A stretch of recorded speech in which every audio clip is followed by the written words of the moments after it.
Alors le cancer de la prostate, c'est le cancer le plus fréquent chez les hommes en termes d'incidence et c'est la seconde cause de mortalité par cancer chez les messieurs après le cancer du poumon. En Suisse, on a chaque année environ 6 000 nouveaux cas de cancer de la prostate et quelques 1 400 décès consécutifs au cancer de la prostate.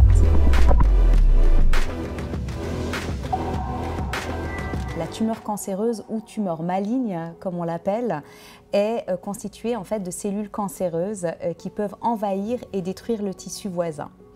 Mais les cellules cancéreuses peuvent aussi se propager à d'autres parties du corps et c'est ce qu'on appelle les métastases. C'est très rare en fait d'avoir un cancer avant 50 ans et on va dire près de la moitié des hommes qui sont touchés par ce cancer ont 70 ans ou plus au moment du diagnostic. On va, nous, d'un point de vue oncologique, définir les stades de la maladie. Il y en a 4. Le stade 1, c'est une tumeur localisée. Le stade 4, c'est une maladie, malheureusement, qui a fait des métastases.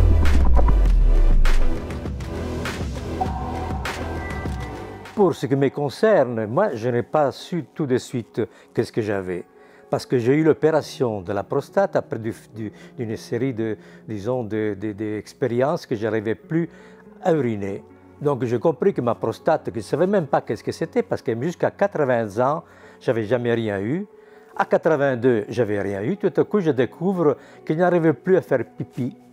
Les messieurs peuvent rapporter un affaiblissement du jet de l'urine, un écoulement de l'urine goutte à goutte, des mictions plus fréquentes, des douleurs parfois lors de la miction, même parfois du sang dans l'urine. Tout à coup, on découvre qu'on a des métastases. C'est le monde qui nous croule dessus. Ce n'est pas une métastase, mais ce sont des cellules qui se baladent dans le corps. Ils sont en promenade. Moi, je dialogue avec ces cellules, disons, je cohabite. Mais du coup, j'utilise aussi ce jargon maintenant. Cellules baladeuses, mais c'est vrai parce qu'ils sont là, ils se baladent par-ci, par-là. Mais je sais que même si c'est balade, on va les contrôler. On va éviter. On a les moyens de les contrôler.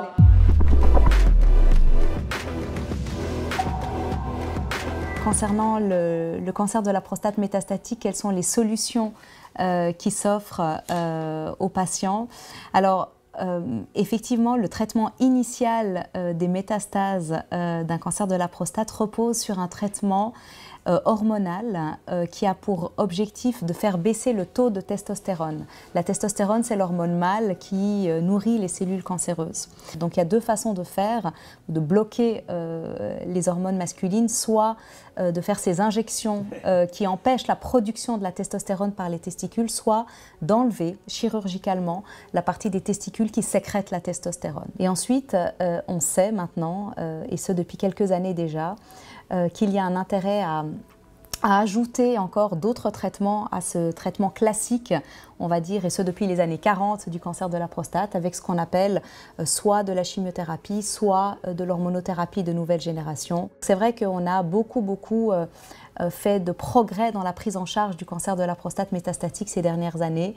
Tel quel, je prends mes médicaments avec beaucoup de précision chaque jour.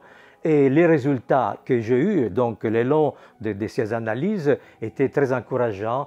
Et de ce côté, donc, j'ai continué à vivre. Je crois qu'il est très important, il est nécessaire d'avoir une prise en charge multidisciplinaire. C'est ce que monsieur vient d'expliquer. Il faut qu'il y ait non seulement l'urologue, mais également l'oncologue, le médecin traitant. On a besoin des radiologues, on a besoin des nucléaristes, on a besoin des pathologues. Donc on a vraiment besoin de ces différents spécialistes autour du patient. Je n'avais plus rien à faire que continuer à vivre normalement en faisant, comme je dis, une cohabitation avec ce que j'ai. Et je peux vous dire que ma philosophie à moi de vivre, c'est simplement d'avoir accepté sans aucun problème ce qui m'arrive. Je mange bien, je balade 2-3 fois. Donc 2-3-4 fois par semaine, 2-3-4 kilomètres, soit seul, soit avec ma femme. Et donc je conduis une vie vraiment normale. En oncologie, la pratique d'une activité physique joue un rôle fondamental et ce à plusieurs niveaux. D'abord en prévention primaire, c'est-à-dire pour réduire les risques d'apparition d'une maladie. Également pendant les traitements oncologiques. Et enfin, il y a également un intérêt de la pratique de l'activité physique, ce qu'on appelle en prévention tertiaire, c'est-à-dire pour réduire les risques de récidive. Donc les études sont unanimes, une activité physique régulière associée à une alimentation saine et équilibrée vont améliorer les chances de guérison et réduire les risques de cancer. Le dépistage du cancer de la prostate est un grand sujet.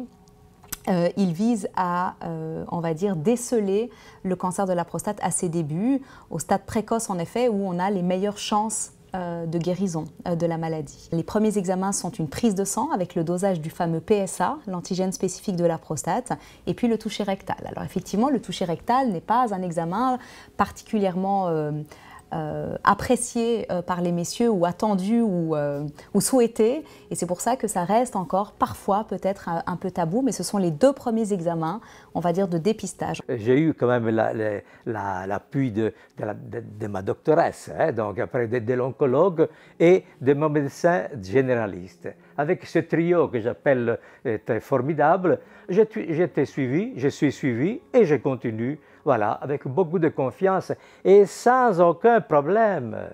Ça, c'est ma philosophie, n'est-ce pas, de la vie.